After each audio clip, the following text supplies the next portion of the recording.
We had a group we called the Four Horsemen. We never lost a relay. Started back in 1946. And one of us was Billy Roll, Osiris Thompson, my brother Harold, and me. We never lost a relay. The next year we got a new group of Four Horsemen. James Moore, Bubba Smith, Holloway, and myself. We kept the records for three years. And Holloway ended up going to Fort Valley State, and Moore went to Florida A&M. And Bubba didn't go to school. I ended up staying out a year, then I went to Wiley. And those things that made my family accomplished during the years. You know, a house full of kids and 2 bedrooms. We ended up getting 3 bedrooms back in the 40s. And during that time, it was about World War II. And my older brothers had all served during the time, so we had room for move around. And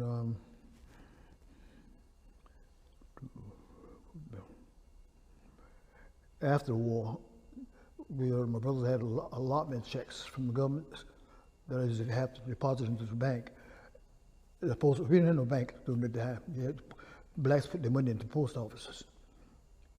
I think I had 5 brothers that was in the service, 6 with me, but I was during the Korean conflict. And I spent all my time in Georgia, Fort Benning, Fort Gordon, Fort Stewart. And I was a mail clerk in the Army. And I left the Army, I became a mail clerk in Coconut Grove. In fact, this area was all mine. And then I went to Park and Recreation back in 1961. That's when they first started hiring a lot of blacks. There wasn't no black parks. The only park during that time was Sunnyland Park down this way. Then the city of Miami had Moore Park. And was it Jackson Park? After the riots, the McDuffie riots, the government put a lot of money into the county. And we opened a lot of parks in Liberty City and Brownsville. But after the McDuffie riots, we had 8 or 9 parks built in Liberty City. Tennis courts and swimming pools, all that happened after the riots. The government put the money into the county. What impact did that have? Oh, get a lot of jobs. A lot of people came from jobs. We signed them up at Vizcaya. They were lining up for jobs.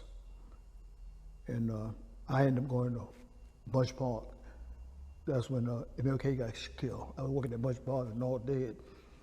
Then after the riots, before the riots, I got transferred to Richmond Heights. I opened that park there. And then after the riots, I went to Liberty City. So I was supervising most of the parks that way. I think I had 1 white on the staff and everybody else was black. And what was that dynamic like? The dynamic, having 1 white person and a Oh, I don't know. I was in the office all the time. But I had no problems.